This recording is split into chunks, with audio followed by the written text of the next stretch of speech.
gusto kong mag-umpisa tayo sa topic ng vision. Yan. Alam po ninyo, dito natin maintindihan ngayon that without vision, you cannot really make it to the divine destiny of God. Pinamagatan ko po ang aking mensahe ngayon. The power of vision. Vision no chikara. Yan, Nihongo. Yan, ha? Now, before I start, let me tell you this. When God created and designed everything in this world, He designed and created it with purpose and meaning.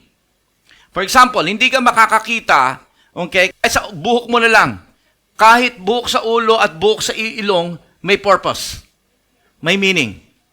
Hindi ka makakakita ng isang maliit na insect na walang purpose. Every insect na makikita natin has to do to balance the ecology of nature. Everything has a purpose. Hindi gagawa ang Diyos ng walang dahilan. Hindi siya basta gumawa lang parang randomly, bam, bam, bam, bam, gusto kong ganito, gusto kong ganyan, ganyan. No. It has to do something, okay, para makatulong at ito ay mayroong layunin o objective. However, when God created man, this is what defined man, this is what make man different from all other creation. When God created them, kaya huwag kayo maniniwala na tayo ay galing sa unggoy. Huwag kayo maniniwala sa evolution. Man, is there anybody here who believes na galing siya sa unggoy? Wala. Kahit pa yung taong yun, kami wangis na hindi siya maniniwala. Hindi ka galing doon. Why?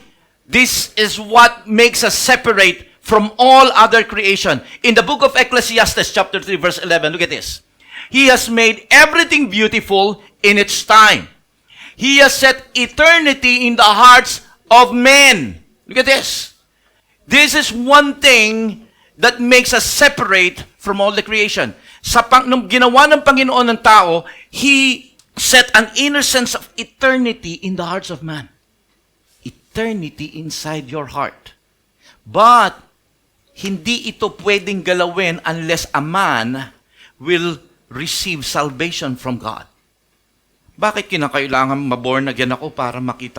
Kasi, you can never get a real revelation. You cannot see spiritual vision giving out by the Holy Spirit to you because your spirit man is still dead. A person who accepted Jesus Christ as his personal Savior and Lord is a person who is a born-again believer. And ano yung born-again dito? It's your dead spirit who will rise again from the dead who needs to be reborn. Thus, if you're not a born-again believer, we can never fathom. Kita nyo, sabi rito, they cannot fathom what God has done from the beginning to the end. Unless a man will make his dead spirit alive again, we can never ever see the vision that God will give us. Okay? Malinaw po ito, mga kapatid ko. So, kaya minsan, yung mga unbeliever, minsan hindi tayo naiintindihan. Minsan, tinutuya nila tayo. Kasi nakikita natin ang bagay na hindi nila nakikita. We fathom, we understand. Okay, tandaan natin, ang sabi ng 2 Corinthians chapter 4, verse 4, malinaw that the God of this world has blinded the eyes of the unbelieving. Yung mga unbelievers, bulag sila. That's basically true, na hindi nila talaga maintindihan. Once kahit bigyan sila ng vision ng Diyos, they can never understand it. Ephesians chapter 4 verse 18 says that the unbelievers have been darkened in their understanding. Hindi nila talaga kayang maintindihan kung ano yung ibig sabihin ng Diyos. That's the reason why, okay, from the beginning of your salvation, that's the only time a man will have a proper sense of vision that is being sent by the Holy Spirit. So, if you are not yet a born-again believer and you're listening to this message, okay, you really have to understand that you need Jesus Christ. You need to be born again. And that's the very purpose of being born again. God is a spirit. So when He communicates with you, He communicates with you through the Spirit. Unless you are born again. So maintindihan po natin ngayon ito. Kasi importante that you can understand that the vision can only be translated to you through your spirit. Amen? Kaya hindi tayo maintindihan. Kaya marami, kahit lalo na yung mga yung mga hindi pa mananampalataya, pinagtatawanan tayo tungkol sa heaven, tungkol sa hell. They laugh about us, they joke about us. Pagka maglalagay ka ng minsan ng mga post tungkol sa Panginoon, minsan they bash you simply because they are blinded. Hindi ka dapat magalit sa kanila. Kasi hindi nila nakikita. They don't have the vision the way God shows it to you. Amen? Now, so let's continue to talk about vision. Now, what is vision? Okay? Pag-uusapan po natin. What is vision? Balikan natin yung verse natin. At dito tayo magko-concentrate. Chapter 29, verse 18 of the book of Proverbs. Ito po ay the wisdom of Solomon. Si King Solomon po ang nagsasalita rito, yet alam natin na yung wisdom na yan galing kay Lord. Alright? So tingnan po natin. Where there is no vision, the people perish. But he that keepeth the law, happy is he. When there is no vision. Now, pagka sinabi pong vision, mga kapatid ko, okay, what is vision? Vision in original Greek form, okay, is chazon. Chazon, lipitan namin, chazon. Yan, chazon. Hindi Shazam. Para may narinig ako Shazam. Chazon. Yan. Now, pagka sinabi po natin chazon in the original Greek word, it is not a reference to or ability to see the future. No. Okay? It refers to the will and purpose of God being known to a person. Bakit? Bakit kinakailangang ibigay ng Panginoon sa iyo yung kanyang plano, yung kanyang purpose, at saka yung kanyang kalooban? So that it will become an inspired what? Inspired guidance for that person. Ibig sabihin, once you understand the vision of God, okay, it will be a source of your inspiration to keep moving on kasi nakikita mo yung bagay na gustong ipagawa sa iyo at magiging ikaw in the future. Nakikita mo yung sarili mo. Kumbaga napagtatanto-tanto mo yung bagay na nais ng Diyos na maging ikaw in the future. So you need really actually the vision to experience it so that you will keep being inspired in doing God's will. Tinitingnan muna po natin to. So it refers to God giving His will and His plan, making it known to a certain person.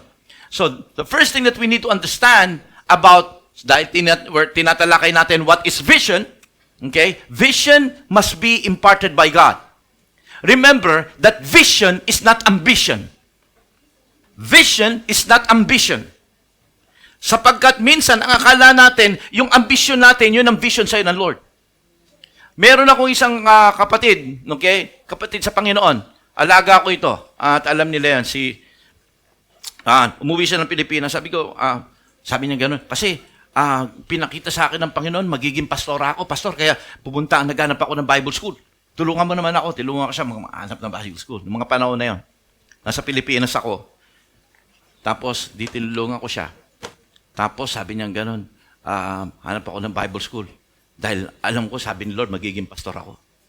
Ang nangyari, mahanap siya ng Bible school, pumasok siya sa Bible school, hindi rin niya natapos, at nagkagutsa-gutsa buhay niya. Okay? So, minsan kasi, ang akala natin, vision yun. Maganda yung gusto niyang mangyari, mag-aaral sa Bible school, at magiging pastor. Sometimes, akala natin, yung bagay na gusto nating mangyari, gusto rin ni Lord. Nakakita ka ng magaling mag-preach at sabi mo, kaya ko rin gawin yan. Magiging pastor din ako. Vision is not ambition. Sometimes, may desire ka ng maging ganon, nangarap ka, nag-ambisyon ka, pero hindi yun talaga ang vision ng Panginoon sa'yo. Dito nagkakaroon ng problema. Vision must be first imparted by God. You have to understand, ito'y nanggaling sa Lord at hindi ito makikita agad-agad nung nakatulog ka at napanaginipan mo, kinabukasan sabihin mo, ito ang magiging ako. No. Vision, as I've said, is little by little being unfolded to you by God. As you grow in your spirit. Ulitin ko, bibigyan ko kayo ng example. Alam niyo yung ang aking patotoo. I never ever desired to be a pastor. If there's a last thing, 40 years ago, if there's a the last thing that I want to be is to be a pastor.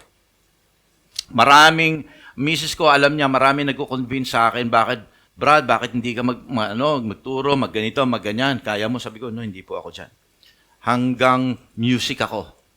Pagkadating sa music, sige, sabayan ko kayo. Hanggang magdamagan tayo, okay yan. Pero, pastoring, that's not, my thing. Then, alam po ba ninyo mga kapatid ko, as I allow God, as I allow myself to immerse in the Word of God, these things happen. Unti-unting ipinakikita sa Panginoon. Ayoko mag-preach, pero unti-unti nabubuksan ang puso ko. Okay? Kaya huwag nating isipin na porke may nakita ka sa iyong sarili, agad-agad yun na. Hindi. It has to be unfolded by God as you grow in your spirit. Yung iba sa inyo, diba? Ang tagal-tagal ng Kristiyano pero later on nyo lang nakikita. Diba? Lately nyo lang nakikita, may calling ka pala dito, pero tagal mo naman na ng palataya. Lately mo lang na-unfold nung ikaw, you're beginning to allow yourself to immerse in the Word of God. Gets? Okay? Ganito po yan mga kapatid ko. But never it has to be unfolded by the Holy Spirit, imparted to you, because you are a chosen vessel of God. Tayong mga anak ng Diyos, pinili niya. Pangalawa, kinakailangan natin maintindihan dito that when you say vision, you're talking about future, not present or not the past. It's always the future when you say vision. Kahit sa sekular, okay, ginagamit din yung word na vision. Kapag ka ikaw ay isang presidente o isang founder ng isang company, ginagamit mo yung vision. Just like Bill Gates. When he started his company, maintindihan po natin, nobody seems to understand what he's talking about. Why? When he was kicked out from Harvard University, and he never, pwede pa rin siya bumalik, pero he never did.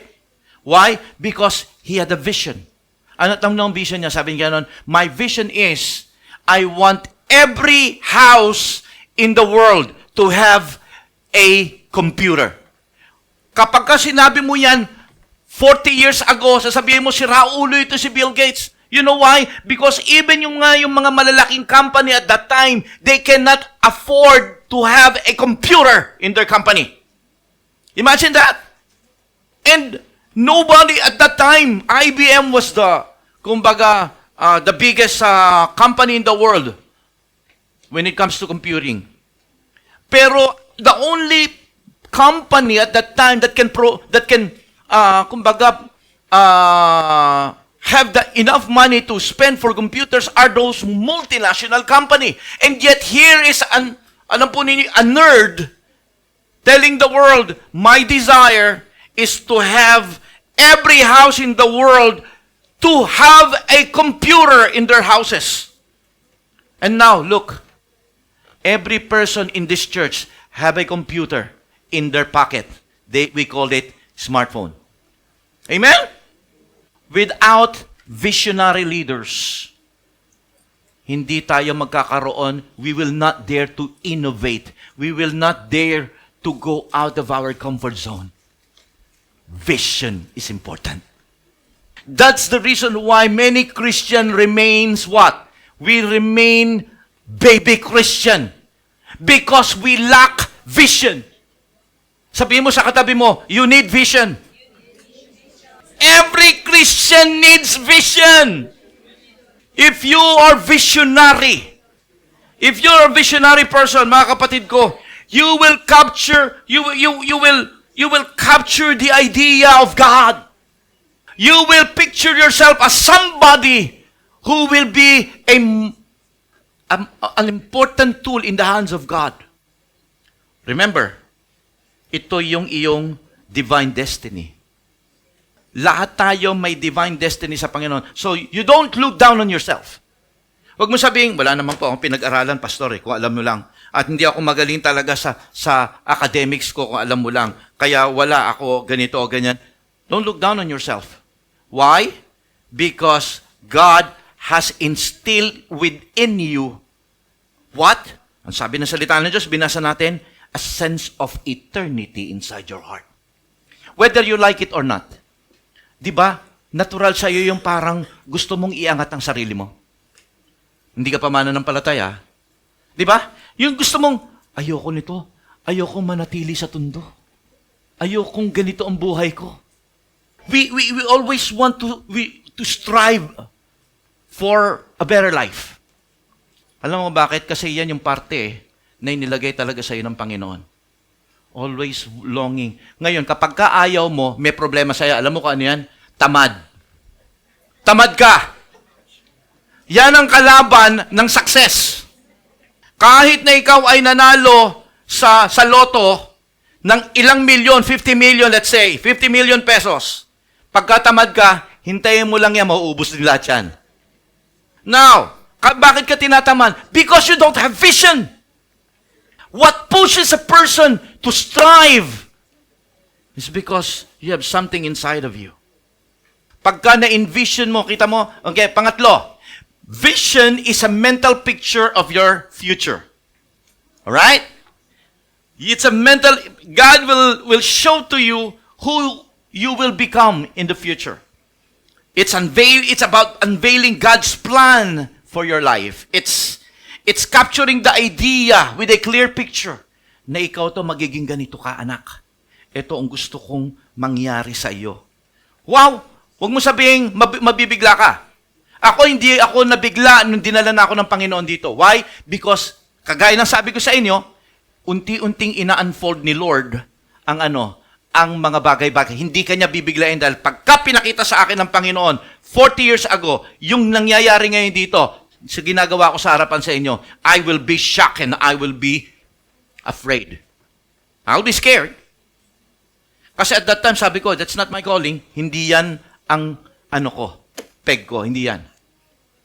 Kaya hindi gagawin sa iyo ng Panginoon na ipapakita na siya, bang!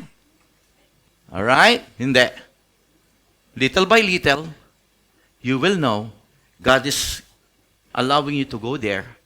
And little by little, you seems to agree because you seems to see na mayroong bagong abilidad na ipinapakita sa iyo ng Panginoon na didiscover mo yung sarili mo, meron pala akong gift na ganito. Now you begin to what? You begin to be convinced. And before you knew it, nandun ka na. So, ito po yun mga kapatid ko. Kasi minsan marami tayong pagdududa sa ating mga sarili. Aminin natin yan. Pinagdududahan natin ang ating mga sarili. Pero tandaan natin, huwag mong pagdudahan ang iyong sarili sapagkat hindi ka pinagdududahan ng Diyos. Dapat mong maintindihan na meron kang divine destiny. Hindi sa iilan lamang dito sa loob ng church. Everyone in this room right now, even in the room of our church in Lord GM Holland, God has a divine destiny to each and every one of you. You need vision. You know why? Because when you get that vision clearly, it will begin to propel you to start acting today towards that vision. Kikilos ka. Gagalaw ka, mga kapatid ko. Okay? Alam po ba niyo sa Biblia, si Abraham was called out by God. He was living his life. He was living a very good life in the land of Ur. Then suddenly, Yahweh appeared to him and said, Abram pa ang pangalan niya, hindi pa Abraham. Abram, I'm calling you.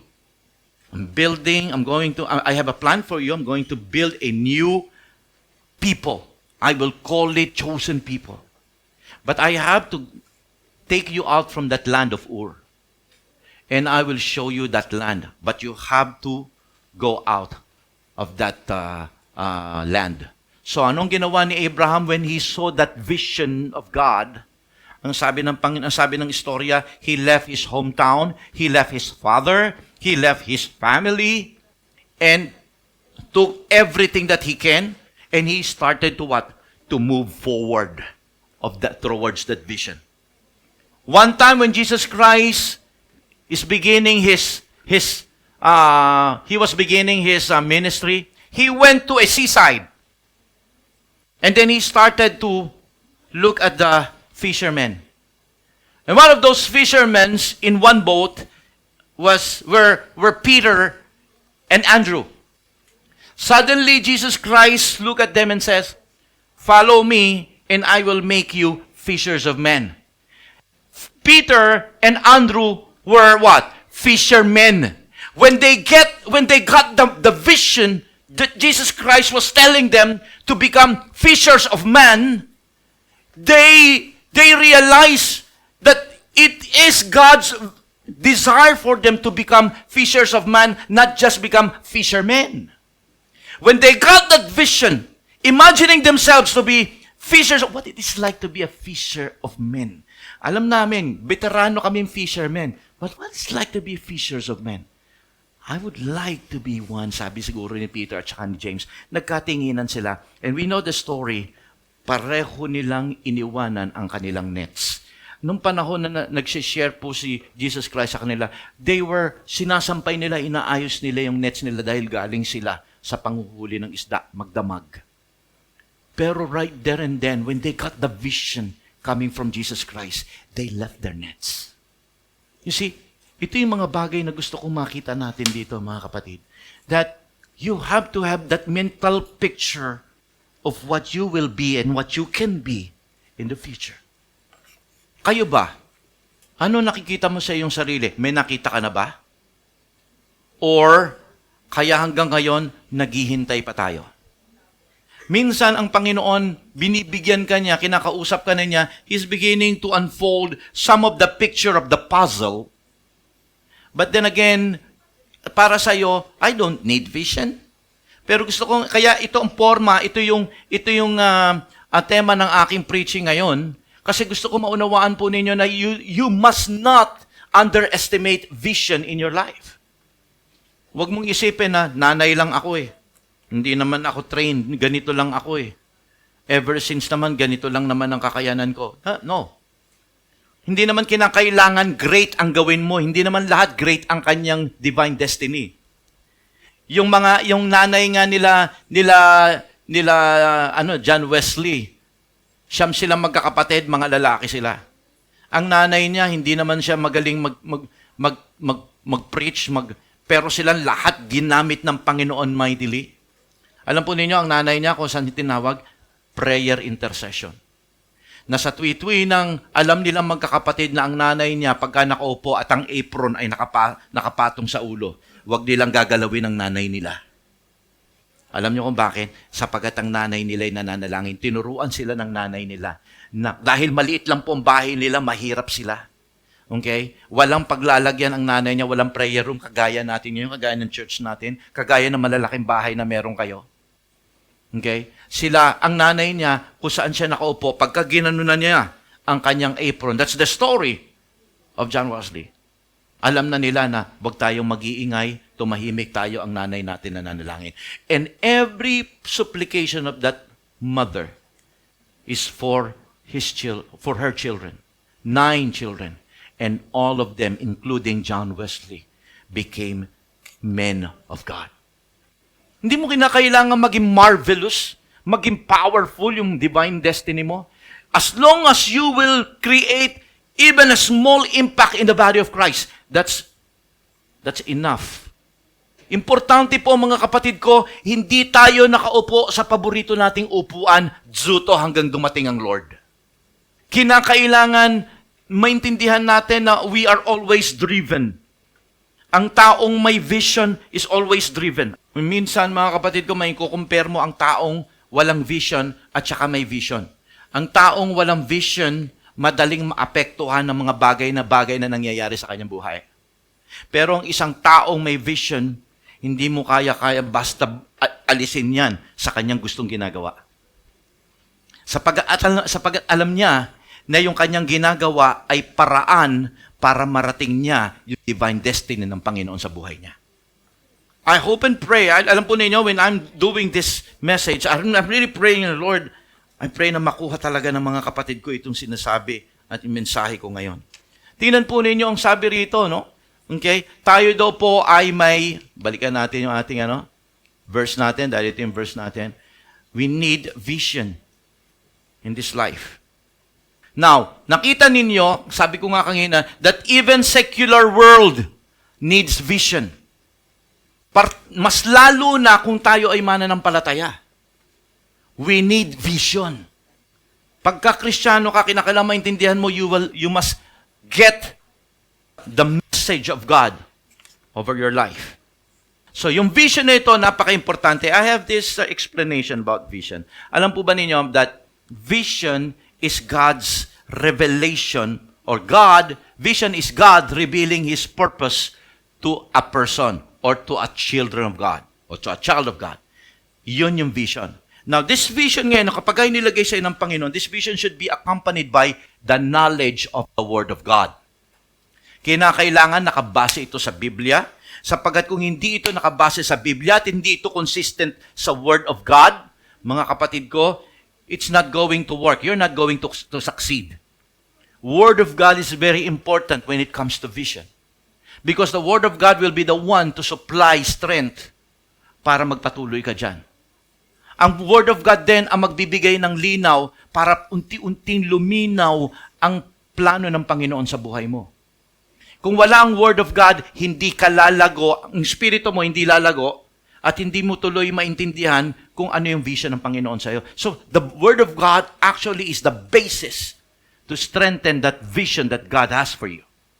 Remember, sabi ko nga kanina, hindi mo agad-agad makukuha at mauunawaan ang vision mo. Not if you will not allow yourself to be immersed in the Word of God. Andyan ba ba, anak ng Diyos?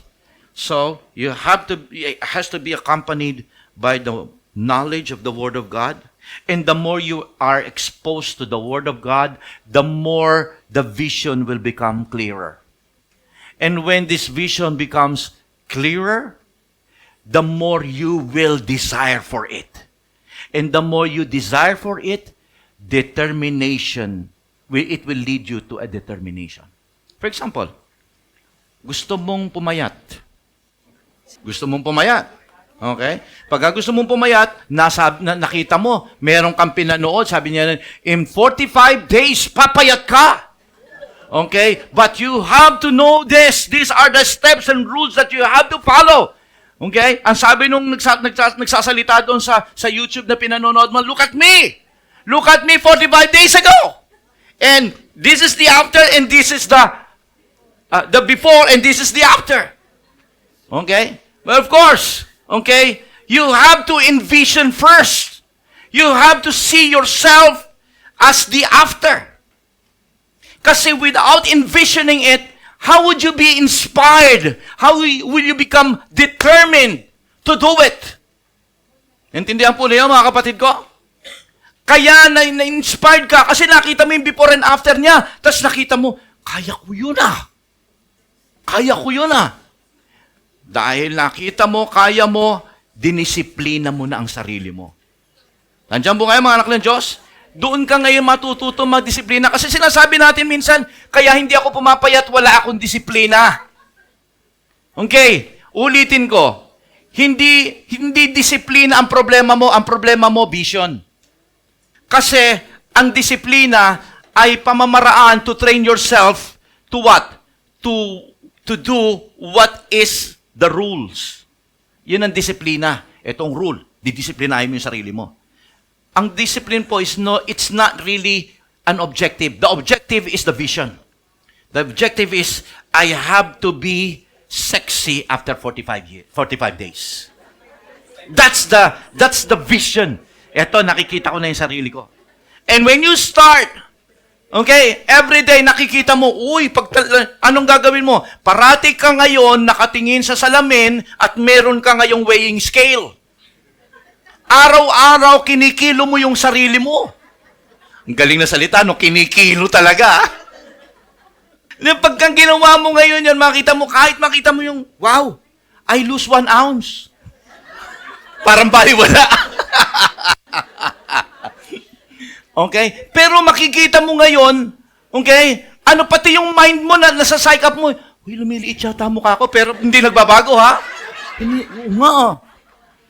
You begin to inspire yourself because of that vision that you saw, the picture that you saw inside of your mind, and you begin to convince yourself, pwede, kaya ko. Inumpisahan mo magbawas ng kanin. Dahil ang sabi ng rule, kinakailangan takal.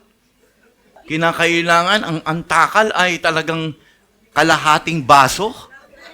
Less calorie and everything, pati oras. Why? Bakit natuto mong disiplinahin ang sarili mo? Because you have a vision. Christians need vision.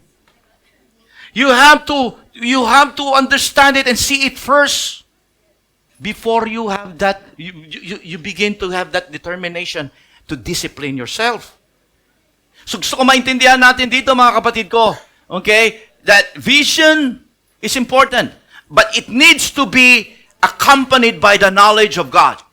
Always base your vision always in the Word of God. Sapagkat alam po ninyo, pagka ikaw ay lumalalim sa salita ng Diyos, the Word of God will just give you understanding. Because along the way, when Satan sees you beginning to do na yung mga bagay na hindi mo ginagawa, pinagmamasdan ka ng dyablo. Naintindihan niya na hindi ikaw dati na ganito, and you are now beginning to show potential to be a real enemy of hell. Ang gagawin ngayon ng dyablo ganito. Ang gagawin niya, ikaw ay, gagawa niya ng maraming discouragement, disillusionment, gagawan ka niya ng mga demonic attacks will come to you. Ganyan ang gagawin sa iyo ng Panginoon, ng dyablo. But if you are, listen to me, but if you are loaded and you are immersed with the Word of God, you gain knowledge. Naintindihan mo na normal sa aking paglalakbay papunta sa aking divine destiny na ako ay humarap sa mga ganitong klaseng problema. Naintindihan mo kung bakit kinakailangan mong mawalan ng trabaho. Naintindihan mo kung bakit dumadaan ka sa cancer experience ngayon. Naintindihan mo kung bakit kahit na ikaw ay dumadaan sa pangit na sitwasyon, hindi ka nagagalit kay Lord. Bagkus na unawaan mo, I have to go through this process. Because the enemy will not easily allow you to go through sapagat alam niya, once you get to that divine destiny, you will be a big threat, and Satan will become no match to you sapagkat ikaw ay kagamit-gamit sa kamay ng Panginoon. And he will just try his best to stop you to get there. Kaya nga may vision. Kinakailangan sariwa yung vision. Ang nagbibigay ng pananariwa dyan kung ikaw ay parating babad sa salita ng Diyos. Kapag ka ang Kristiyano may vision man, pero hindi mo isinasamahan to at di ka lumalago sa salita ng Diyos, unti-unting nag-blur dyan, unti-unting nawawala yan. Unti-unting nawawalan ka ngayon ng desire na gawin yung kalooban na yon. Alam niyo yung story. Nung isang babae, she wanted to break the Guinness Book of World Record, to swim from the sea back there in New England, papunta sa Amerika. Okay? Alam niyo, that time she was all pumped up. Kaya niya. Handang-handa siya. Buwan ang paghahanda niya. Alam niya kung paano at kung gaano katagal to. So, she was really, kumbaga, assuring the people and herself, magagawa ko, mabibreak ko yung record. I'm gonna make a new record in the Guinness Book of World Records. Suddenly, when she malakas ang loob niya, suddenly, hindi na niya nakikita yung pinupunta niya, lumabo ng lumabo because of a thick fog. Alam po niyo nangyari sa kanya? She eventually gave up. Kahit malakas pa yung katawan niya. Because anong problema? Because she lost vision of the goal. Don't ever say, okay, alam ko ang magiging ganito ako, pero kung hindi ka magpapatuloy sa Panginoon, kung hindi mo hahayaan lumalim ka sa salita ng Diyos, hindi mo palalakasin ang iyong spiritual life, I'm telling you, you're giving Satan a foothold to stop you. Kaya wag kang magpapadaya sa kaaway. Wag mo nga hayaan na ang dyablo hataking ka, ihinto ka sa bagay na ginagawa mo ngayon. Magpatuloy ka. Sabi mo sa katabi mo, magpatuloy ka lang. Kinakailangan mo lumago. Kinakailangan mo lumago sa Panginoon. Hindi kinakailangan, kagaya nung babae kanina, alam po ninyo, kinakailangan parating malinaw yung vision. Kinakailangan malinaw yung vision na yan. Huwag nating hayaang mawala yung vision na yan. Sapagkat kapag tayo ay natakpan ng vision, iikli yung distansya ng tingin natin sa buhay. Nandiyan po kayo, mga anak ng Diyos? Liliit ang distansya. Iikli. Hindi mo makikita yung bagay na future na gusto ipagawa sa'yo ng Panginoon. Kung ano yung magiging ikaw.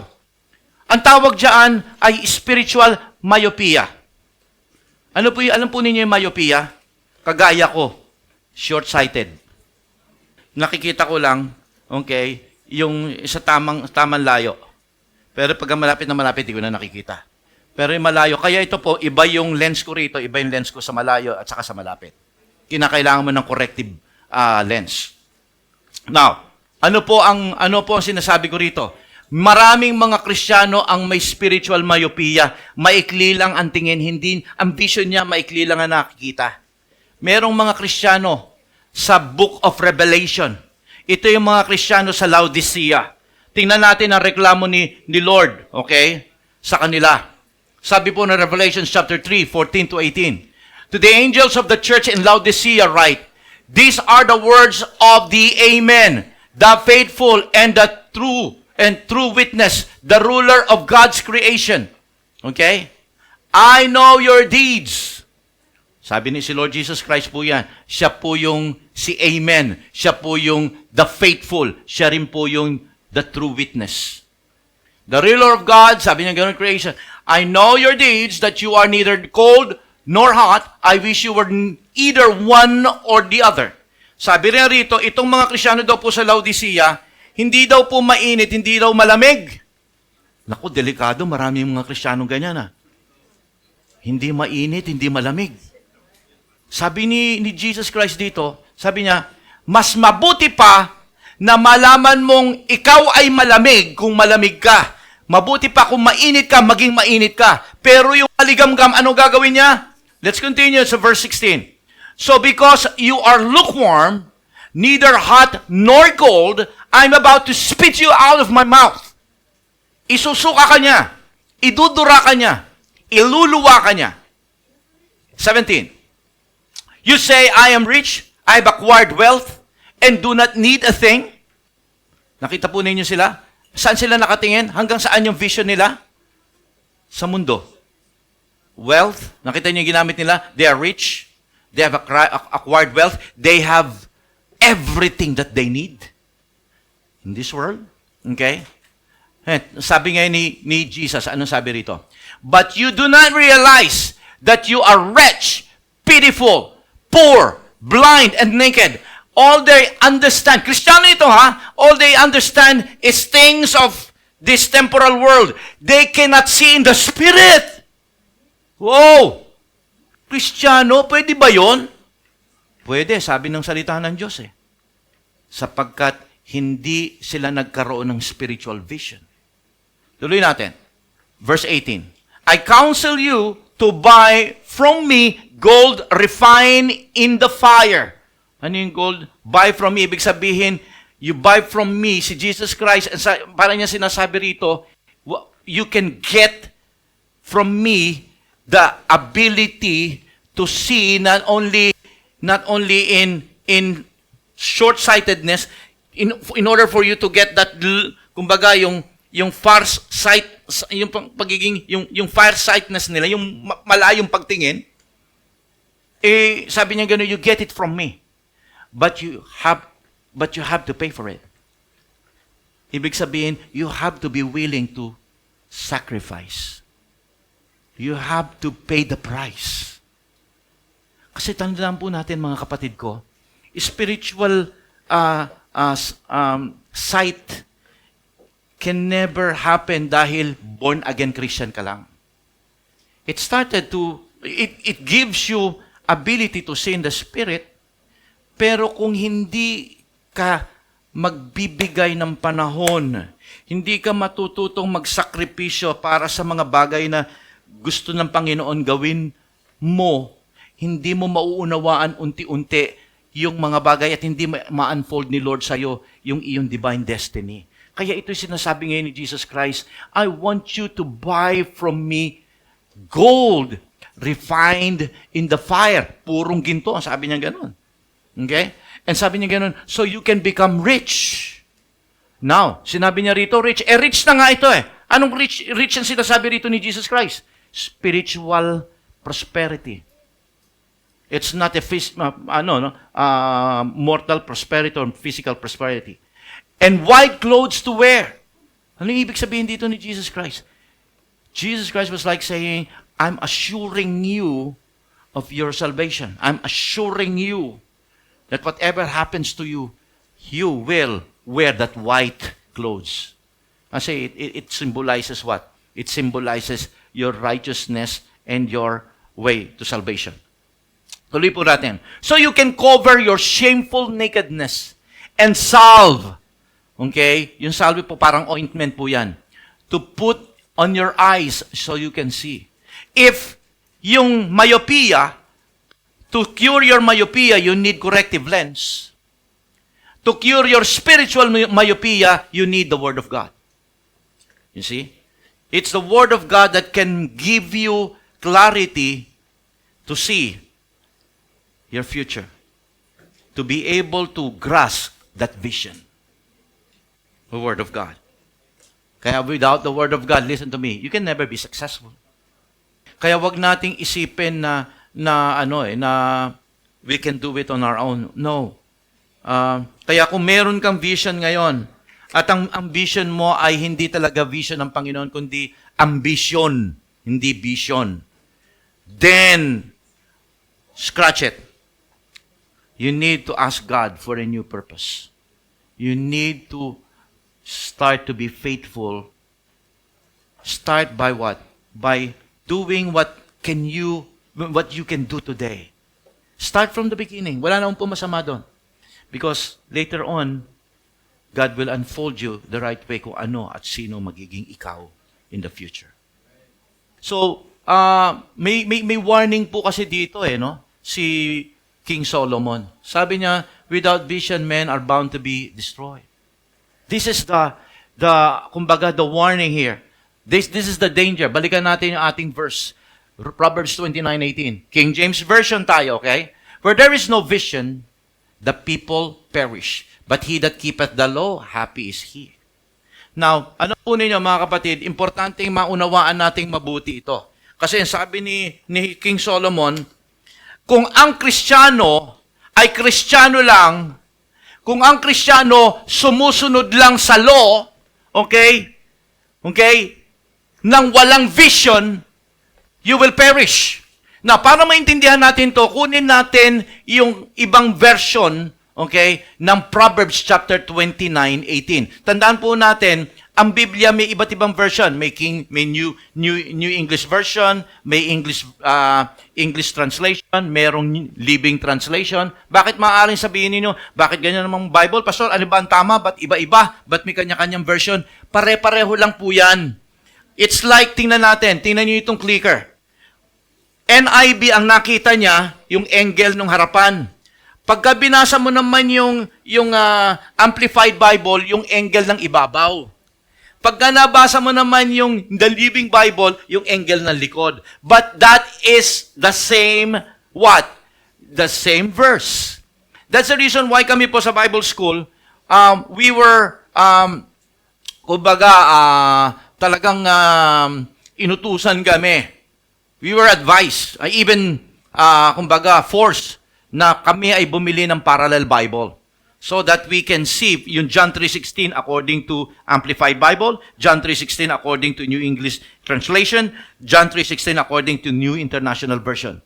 There's nothing wrong about it. It's the same verse, but seeing the different angle. You know why? Because it is written in the original Hebrew word or Greek word. At tandaan natin, maraming ibig sabihin ang mga Greek word at saka Hebrew word.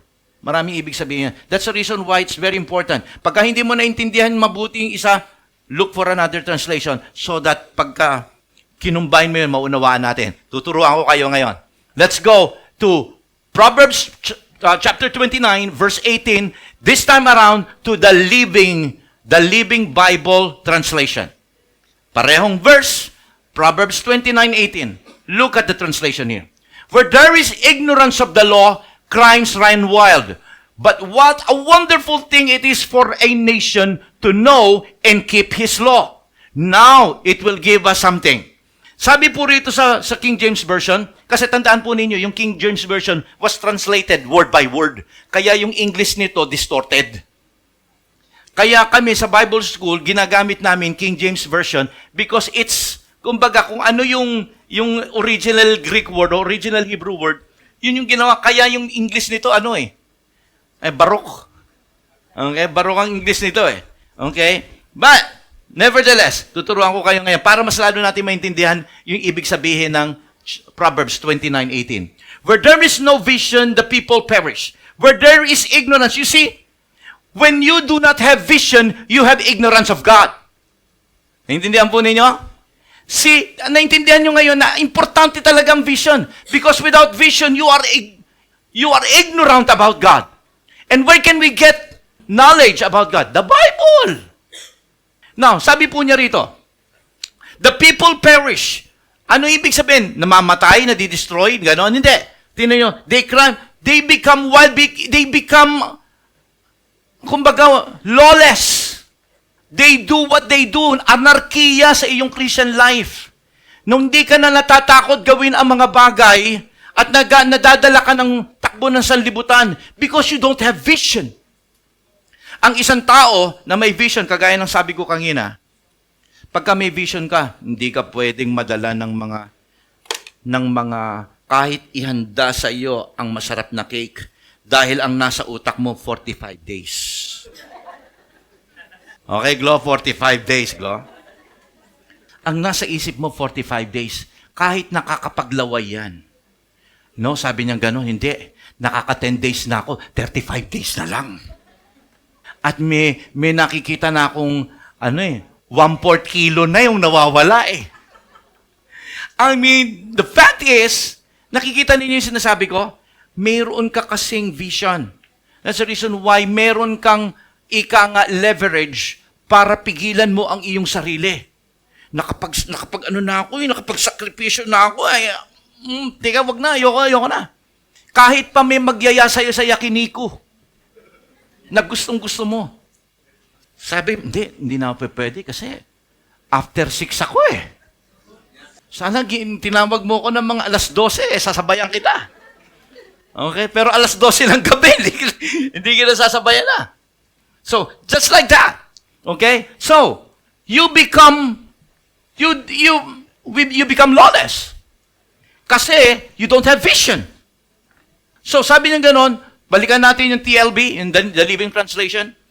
Sabi niya sumunod, but what a wonderful thing it is for a nation to know and keep His law.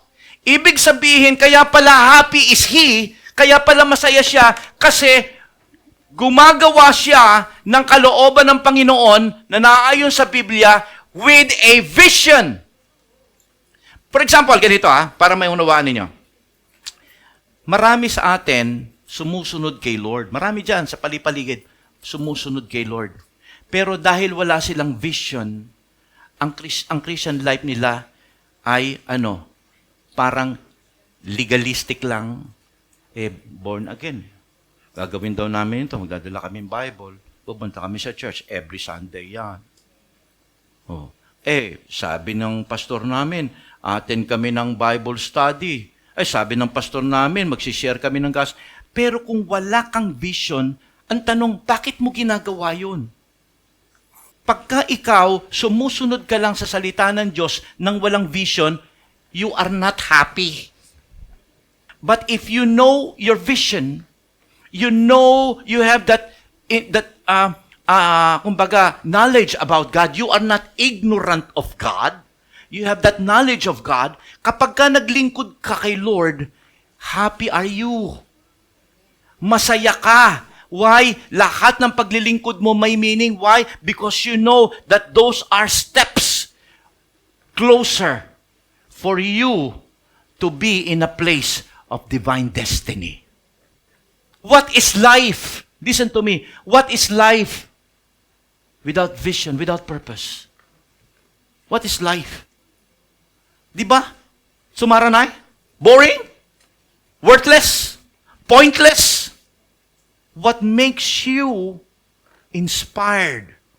What makes a person, despite of the fact na siya ay humaharap sa maraming problema, what makes him excited every morning that she wakes in the morning, every morning, alam mo na, wow, excited ako kahit may maraming mga problema sa trabaho, kahit may mga sitwasyon pa akong hindi natatapos sa problema kong ito, excited ako. You know why, Lord? Sapagat alam ko, there are new things that you are about to show to me because every day is a day closer to my divine destiny.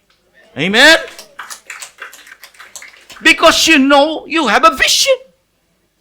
Pero kapag wala kang vision at hindi mo nakikita ito, wala kang alam doon, tuwing umaga, kahit born again ka na, ay, umaga na naman.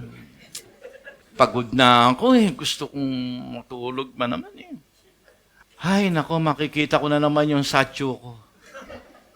Hay naman. Alam po ninyo, puro ka na lang hay. Puro buntong hininga. Sumaranay. Everything is legalistic. You're just doing the motion. But your heart and your mind is no longer there. Pero kapag ka ikaw ay mayroong vision, the game is different. Vision, vision. Christianity needs vision. Lord of the Harvest family, you need more vision. You need to ask God for vision, so that it will bring vitality to your Christian life. My people perish because of lack of knowledge, sabi ng Hosea 4:2. Sabi ni King Solomon, where there is no vision, people perish. Wow! Nakakalungkot. No wonder, maraming mga Kristiyano, okay, ang nawawala sa kalooban ng Panginoon. They get into things, they run wild. Ang akala nila, ginagawa pa rin nila ang kalooban ng Panginoon. Ang akala nila vision, yung pala ambition. Kaya gusto kong makita natin dito, mga kapatid ko, yung katotohanan na yan. So, the advantage, let's move on and ano bang kagandahan ng vision? Okay? Once you got that vision coming from God, okay, vision will always be for your own good. It's for our own good. Para sa ikabubuti natin. Amen? Malinaw, paborito natin. We love this verse, Jeremiah chapter 29:11. Ano sabi ron? For I know the plans I have for you, declares the Lord. Plans to prosper you, not to harm you. Plans to give you hope and a future. Knowing this verse alone will give you great understanding what your future holds if you will be walking in the path of God's will. Imagine, lahat ng bagay, sabi ng Panginoon sa atin, alam niya, may plano siya sa'yo. May plano si Lord sa'yo. Sabihin mo sa katabi mo nga, sa'yo. May plano siya. Ayan, may plano siya. Hindi lang sa amin, sa'yo din. Sa bawat isa sa atin. Okay? Tandaan natin, binasa natin kanina sa Ecclesiastes chapter 3, that God has put inside in the heart of man a sense of eternity. Kaya minsan, kahit na anong gawin mo, hindi tayo maging masaya sa nangyayari. Kahit naging mayaman, akala mo, pagka maging mayaman ako, masaya na ako. Naging mayaman ka na. Ano na, masaya ka pa? Masaya ka na? Pagka nabili ko lang itong bagay na ito, magiging masaya na ako. Nabili mo na doble pa. Masaya ka? Why? Because in every heart, there's a sense of eternity. That not the wealth and the beauty of this world can fill. Only God in His spiritual power can fill it. Alam ko, you can relate to me pagka sinabi kong lahat ginawa mo na, pero nung nakapakinig ka sa ng salita, narinig mo na, pinag-aralan mo na, pero nung nakapakinig ka ng salita ng Diyos, nagbigay ng contentment at satisfaction sa'yo. I know you can relate to that. Because that is a sense of eternity na ibinigay sa atin ng Panginoon. That's why, malinaw po ang sinasabi ngayon ng salita ng Diyos dito, that lahat ng plano ng Diyos sa'yo, puro maganda. Plans to prosper you, not only physical prosperity ang sinasabi ito, spiritual prosperity. Not to harm you, and plans to give you hope. So malinaw po rito, mga kapatid, maganda ang plano ng Panginoon, so huwag kang matatakot. Hindi mo kinakailangang panghinayangan ng iwanan mo. Naalala niyo, sinabi ko sa inyo kanina, si Abraham, iniwan niya. Magdadagdag ako ng isang tao, Elisha. Si Elisha po, mga kapatid ko, ay yung disipulo, second in command ni Elijah. Alam po ba ninyo, si Elijah, nung siya kinuha ng Panginoon, binigyan siya ni Elijah ng request. Sabi niya gano'n, anong gusto mo maging? Pagka wala na ako. Sabi ni Elisha, alam mo, I want the double portion of your anointing. Very anointed the prophet of fire, Elijah. Okay? At nakita niya ng kanyang mga mata, okay, kung paanong kinuha ng chariot of fire si Elijah. Alam mo ginawa ng Panginoon? Okay, ginawa ni Elijah sa kanya, nalaglag, naiwan yung mantle. Sinalo niya. Okay? Thus, pagdating doon, he got the double portion of anointing of Elijah. Alam po ba ninyo si Elisha, if you will ask me, ano ba ang background niya? Iniwan niya ilang kanyang pamilya kagaya ni Abraham. Actually, iniwan niya ang yaman niya. Mayaman ang pamilya ni Abraham. Ni Elisha. Mayaman sila. But he saw that God is not calling him to become a rich man, but to become a prophet, just like Elijah. He sought for it. At ang sabi niya, ayoko ng basta lang kagaya ng kapangyarihan at power na binigay ng Panginoon kay Elijah. I want the double portion of it. But he has to pay the price. You have to buy from God gold refined by fire. You see, gusto kong tapusin ang aking mensahe dito, mga kapatid ko, na kinakailangan, kung gusto niyo ng vision, you must be willing to what? To pay the price. It's so useful and powerful to get a vision coming from God. But it takes time for you to immerse yourself in the Word of God. You have to desire for it. You have to work for it. Okay? Because when you get there to that divine destination, sasabihin ko po sa inyo, nothing can Satan will do against you. Let's all stand up. Hallelujah. Palakpakan po natin ating Panginoon dyan. So, let me say this to you. Those who can see what everyone can see will never be motivated to change the world. Ibig sabihin, ang nakikita mo ay yung pareho lang na nakikita ng iba, hindi ka mamomotivate na baguhin ang mga bagay na nandiyan sa paligid mo. Si Bill Gates, kagaya na sinabi ko sa inyo kanina, kaya nakita niya at nabago niya ang takbo ng buhay natin ngayon sa henerasyon nito. Sapagkat nakita niya ang kakaibang bagay na hindi natin nakikita. Si Steve Jobs is another man of vision. Kung si Bill Gates, nadala niya ang computer sa bawat bahay ng mga tao. Si Steve Jobs, nadala niya ang computer sa bawat kamay ng mga tao. It takes vision. Si Jesus Christ po, He knows that He only has 3 years of ministry. But Jesus Christ had a vision. He had a clear vision of His mission. Reason why He was able to accomplish it during that 3-period time. You see, vision is so important. If you do not have vision, you are just wasting away precious time that God is giving you.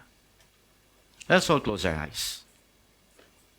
Now, as we are all closing our eyes, let's now begin to ask God. Let me ask you, are you willing to pay the price? Are you willing to buy gold, refined by fire? Ang ibig ko sabihin dito, are you be willing to make a sacrifice, to offer yourself as a living sacrifice, holy and acceptable? Giving time in prayer, giving time in immersing yourself to the Word of God. Kasi mga kapatid ko, it takes those kinds of things. It takes those kinds of sacrifice. Allowing yourself to be a part of the ministry. Sacrifice is what it will cost you. Time is what it will cost you. You need to offer those things. Huwag kayong mag-alala, hindi naman kukunin lahat ng Panginoon. At huwag din kayong mag-alala because He's going to take care doon sa mga cares ng buhay mo araw-araw. Siyang bahala doon. Kasi ang nakikita ng Panginoon, pinapriority mo siya. Kaya siyang bahala. Sa akin lang ngayon, gusto ko maunawaan po ninyo, mayroon tayong mabuting Diyos. Ang nais niya madala ka doon sa panawagan niyang yun. Ang nais niya magamit ka niya. Ayaw niyang manatili ka lang na ganyan. Imagine that's for your own good, hindi para kay Lord to. Pero, are you willing? Kapag ka willing ka, ipapakita niya sa iyo ang vision unti-unti sa buhay mo. Kapag ka willing ka, araw-araw, encourage ka niya. As we are all closing our eyes now, we pray, Father, today I'm asking you, Lord, to unfold upon us, Lord, the vision of ourselves in the future. Lord, bigyan mo po kami ng isang malinaw na picture ng aming mga sarili upang, Panginoon, hallelujah, patuloy kaming maging magalak sa aming spiritual journey para magkaroon ng meaning ang aming mga Lord God, pagsasakripisyo, paglilingkod sa iyo, Panginoon. Para magkaroon ng punto, magkaroon ng worth ang aming ginagawa para sa iyo, Panginoon. At maintindihan namin that these are steps that we have to take so that we will come closer and closer and closer to that divine destination. What is life, Lord? Kung hindi naman namin magagawa yung gusto mong ipagawa sa amin. Kung hindi namin mararating yung bagay na gusto mong marating namin. What is life, Lord? What's the point of life? Life will be meaningless. I remember the prayer of Solomon who made this verse. He started his Songs of Solomon with the word meaningless, vain. All is vain. Everything is vain. Everything is meaningless. Bakit po nagkaganon? Bakit naging meaningless? Sapagkat naging napakayaman at napakatalino niyang tao sa buong mundo. But he never ever fathomed what God is showing him. Hindi niya naintindihan ng Diyos. Meron siyang ignorance of God. That's why He started those verses. Meaningless. Vain. Vain. Vain. Ayaw namin maging ganun, Panginoon. Ayaw namin maging meaningless ang buhay namin dito, kagaya ni Haring Solomon. Nais namin maging kagaya ni David. Nang sabi ng salita ng Diyos, He died serving His purpose. Father, today, niling ko, Panginoon, bigyan mo ng kalakasan yung mga nadi-discourage na yan. Yung Panginoon, alam ko may mga bagay na pinagdadaanan ng iba sa amin dito, Panginoon.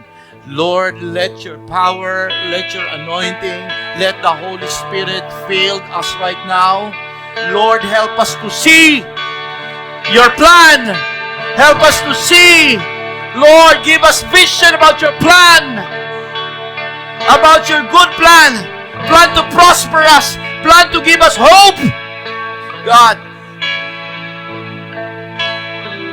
salamat, Panginoon, sa vision, because this vision will be a source of hope sa aming buhay, Panginoon.